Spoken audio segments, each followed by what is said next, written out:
Bonjour et namasté mes très chers amis, j'espère que vous allez très bien. Je suis aujourd'hui avec vous pour partager ce que je comprends en rapport à la prochaine pleine lune qui aura lieu le mardi 18 janvier à 10h47 du matin. La pleine lune se passe déjà, le soleil est en Capricorne, toujours en Capricorne, à la maison 10, donc les potentiels de la personnalité, les tendances, les possibilités plus possibles pour manifester certains comportements, certaines tendances. La lune, ce jour-là, se trouvera à la maison 4 dans la constellation du Cancer. Et par rapport à tout ce que je vois là, sans rentrer trop dans les détails, pour ne pas parler trop, je considère que c'est un moment important pour les femmes. Et déjà la maison 4, la lune, la maison 4, en fait, le maître de Cancer, c'est la lune, donc elle est vraiment à sa maison, dans sa maison. Et puis, c'est une remise en question de quel est le rôle de la femme à la maison. Peu importe quel type de relation on soutient à la place où on habite. Ça s'agit de, quel est mon rôle ici, quelle est ma liberté, comment je m'approprie de ma liberté et combien je pourrais laisser éventuellement les pouvoirs sur les autres. Par rapport au paramétrage en ces jours-là, je vois ici de manière plus rebelle, moins de soumission et il commence à avoir moins de patience parce qu'il y a des essais. De créer de nouvelles modèles de résolution, de nouvelles solutions pour résoudre les éventuels conflits que pourrait avoir. Mais là, il commence à avoir une perte de patience, les ressources commencent à diminuer et il y a les anciens schémas qui tombent dessus. Sauf qu'on a la chance ici d'être bien favorisé par Jupiter. Jupiter est une planète qui soulage, qui conseille, c'est un conseiller. Et il apporte des positivismes et élargissement dans l'horizon de notre vie, dans tous les plans. Donc, on n'est pas complètement, mais partiellement favorisé par Jupiter, qui en plus est à la maison 11, donc les espoirs de l'âme. En Poisson, donc, il a des aspirations christiques. Avec Neptune en Poisson, en fait, à la maison 12, on est beaucoup plus psychique. On va connecter avec des intuitions et avec des ressentis profonds qu'on a, qui pourraient aussi être trompeurs, parce que parfois il y a des chemins inconscients et sous-conscients qui se mettent automatiquement en place quand certaines situations, une certaine problématique émerge. Et donc, les tendances, c'est d'être plus courageux, et surtout les femmes courageuses, pour la conquête de notre liberté et de remarquer notre propre pouvoir et revendiquer notre propre place en accord à nos valeurs, à nos principes, à nos possibilités, à nos talents, à nos dons. Et voilà, quand on récupère la liberté et on récupère ses pouvoirs, ça, on a la base et la nourriture pour créer un nouvel horizon de notre vie et de sortir de certains cycles qui sont toxiques, qui sont répétitifs, qui ne nous aident pas du tout à avancer. Et là, c'est un moment d'encouragement féminin, en fait. Ok, c'est là que je pourrais dire, de manière très simple. Et puis, je voulais aussi partager par rapport à la connaissance de la Kabbalah.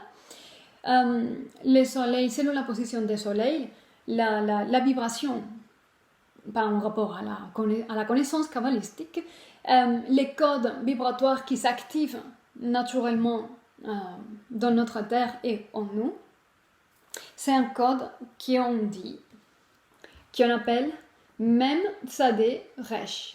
Donc c'est un code qui nous aide à récupérer l'équilibre et la paix intérieure parce qu'on est capable de conquérir la liberté. Et si on est capable de conquérir la liberté, c'est parce qu'on a réuni et on s'est approprié de notre pouvoir Et on a récupéré ses pouvoirs parce que c'était quelqu'un ou quelque chose qui avait ses pouvoirs. Et on s'est rendu compte qu'en fin de compte, c'était nous qui déposaient ces pouvoirs aux autres. Et donc, on récupère ça.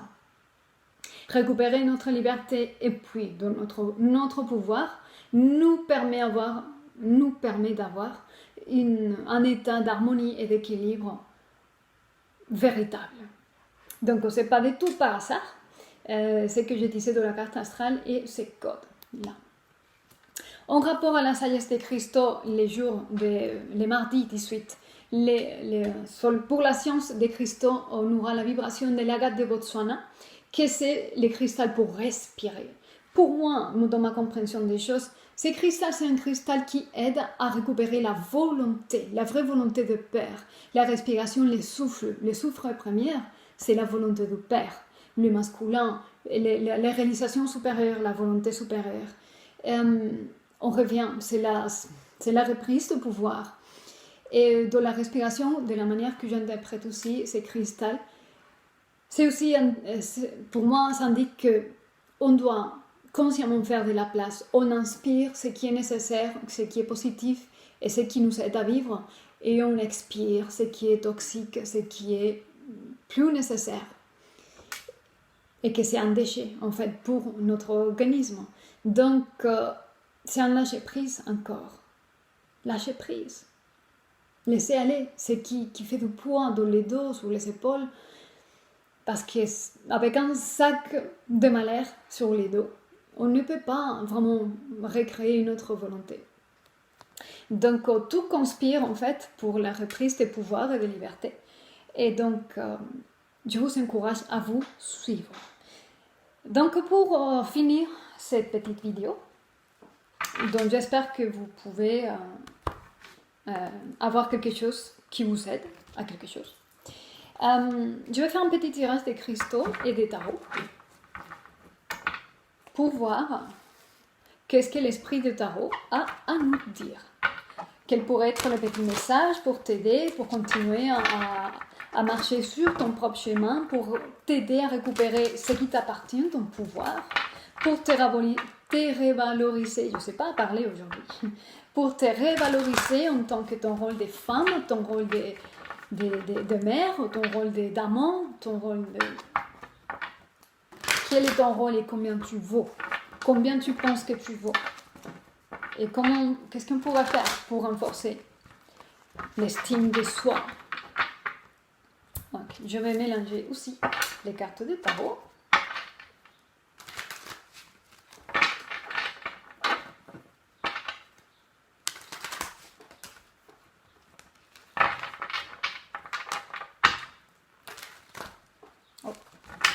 Ok. Donc, on va choisir 3 cartes de l'oracle des cristaux pour voir qu'est-ce que le royaume cristallin a à nous dire. Quel est le message dont nous avons besoin d'entendre aujourd'hui?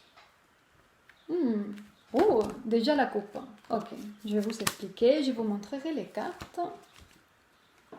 Parfait. C'est juste... Parfait. Alors, je vous explique. Dans la coupe des cartes, on a la sourite avec la crocite.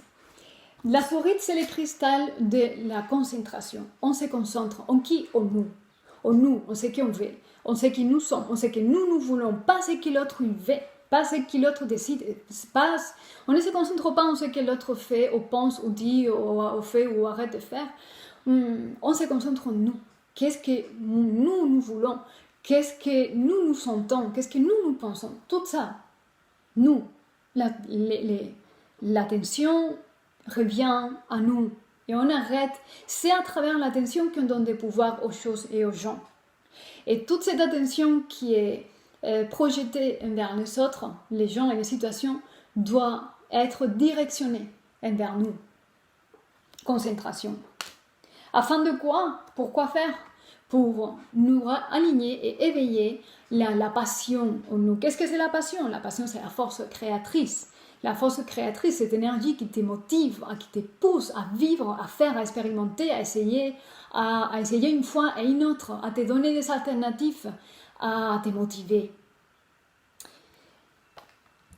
Alors, je vais compléter la lecture avec... J'ai lu avant parce que dans les dos des cartes, il y avait la labradorite. Et la labradorite, c'est le cristal de libre arbitre. On va toujours devoir choisir et toujours être consciente de à quoi on est en train de dire oui, à quoi on est en train de dire non. Et pour choisir, il va toujours on a tous besoin de faire un choix et renoncer à quelque chose. C'est impossible de faire un choix et ne pas renoncer. C'est impossible. Mais il faut juste conscientiser à qu'est-ce qu'on est en train de dire oui. Et si ça nous crée des malheurs, ou ça nous permet en fait de respirer. Voilà. Donc, je vais sortir encore 3 cartes pour compléter la lecture avec les cristaux.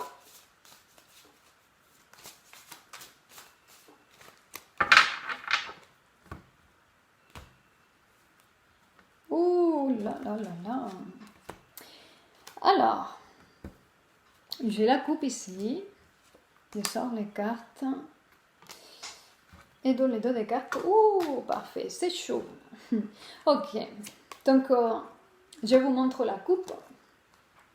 La coupe des cartes, c'est le 9 d'épée et le valet des coupes. Alors, pour moi, ça c'est une des pires des cartes parce que le 9 d'épée, c'est vraiment une obsession, quelque chose qui revient dans la tête, quelque chose qu'on ne peut pas arrêter de dépenser, quelque chose qu'on ne peut pas lâcher. On est attrapé dans un cycle qu'on ne peut pas lâcher. Pourquoi on ne peut pas lâcher? Parce qu'on a des doutes, et on a des doutes, et c'est comme si la situation et la vie nous continuaient à nous nourrir ces doutes. Et au lieu d'avoir des confirmations d'autres choses, non, on a des doutes, et encore des doutes, qui nourrissent ces cycles négatifs, ces cycles obsessifs. On a un sac de doutes dans les dos, en fait. Et puis, c'est un peu compliqué en ce moment. Ça, par rapport à ce qu'on disait de la souris et la concentration, le 9 d'épée, donc l'obsession, les cycles toxiques vont commencer, je vous promets.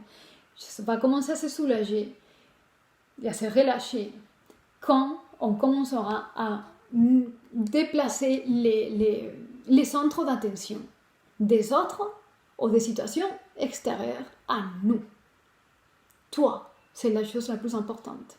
Toi, pas l'autre, pas les choses qui se passent. Ok, donc c'était la coupe. Dans les dos des cartes, on a les diables. Donc il y a des choses qui sont en train d'attendre le bon moment pour remettre à la lumière, pour exploser, pour être de colère, une forme de passion.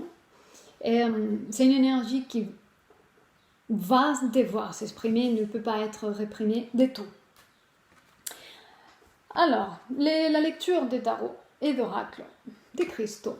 On a l'émeraude avec la reine de denier ou la reine de pentacle. L'émeraude, c'est le cristal de la guérison spirituelle de Caire. Ça appartient à la sphère 6 de l'arbre de vie et c'est le soleil rayonnant, c'est la lumière de l'âme qui peut tout guérir.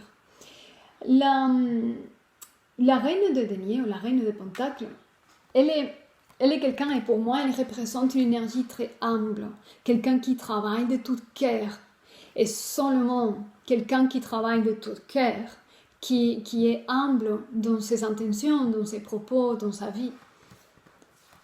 Et beaucoup plus, et cette personne, et peu importe que cette énergie soit représentée par un archétype féminin, parce qu'on a tous les féminins et les masculins en nous. Donc cette personne, l'humilité, l'acceptation, la travailler de tout cœur, ouvre les portes et dégage les chemins pour guérir le cœur et avoir un alignement avec ce qu'on appelle l'âme. D'où l'on vient? On vient d'un processus de lâcher prise et de prendre des décisions. Le lâcher prise, c'est infini. Il y a des niveaux, et on ne peut pas imaginer combien de niveaux il y a jusqu'au moment qu'on l'expérimente. Et l'archétype divin qui représente la calcite verte, c'est Kuan Yin, la déesse de la compassion. La première personne envers laquelle on doit être compassif, c'est nous-mêmes. Est-ce que je mérite de vivre cette situation? Est-ce que je suis heureuse? Est-ce que je suis joyeuse ou joyeux? Et si ce n'est pas le cas, pourquoi je suis toujours dans cette situation? Pourquoi je me mets moi-même dans ces situations où je suis frustrée, où je suis malheureuse, où je ne peux pas exprimer qui je suis, où mes valeurs ne sont pas reconnues, où là où je suis ne m'aide pas à améliorer, avancer. Et donc la décision, c'est en fin de compte, je veux être heureuse et je vais être valorisée et je vais être moi. Et je vais m'entourer des gens qui m'apprécient et qui vaut la peine. Des gens qui sont là quand je les sens. Et peut-être c'est un choix de devoir lâcher prise. Les personnes qui finalement en fin de compte, sont en train de nous démontrer qu'ils ne sont pas là vraiment, qu'ils ne s'occupent pas vraiment de nous, qu'ils ne nous vont pas aider vraiment et ça ne vaut pas la peine d'investir dans ce type de personnes ou de situations. Alors, les possibles tendances, c'est la calcite orange avec le chevalier de denier. Donc la calcite orange, c'est l'harmonisation, l'harmonie.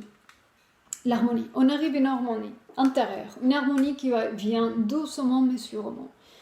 Et c'est une énergie qui va petit à petit. On ne va pas avoir l'harmonie tout de suite, la paix tout de suite, mais on y travaille. Et on doit toujours choisir les bonnes choses. Les choix, c'est de lâcher prise, ce qui ne nous convient plus. Et plus on lâche, plus on avance. Et on avance vers l'harmonie. Lâche prise de gens, lâche prise des drames, lâche prise des problèmes, des situations qui ne sont pas fluides, des situations qui bloquent toujours. Ça ne vaut pas la peine. Donc j'espère que cette vidéo t'a aidé à quelque chose, juste une idée, un mot qui t'encourage, pour moi ça me suffit. Et puis je te souhaite une belle et magnifique journée de pleine lune le prochain mardi et je te dis à très bientôt. Namasté.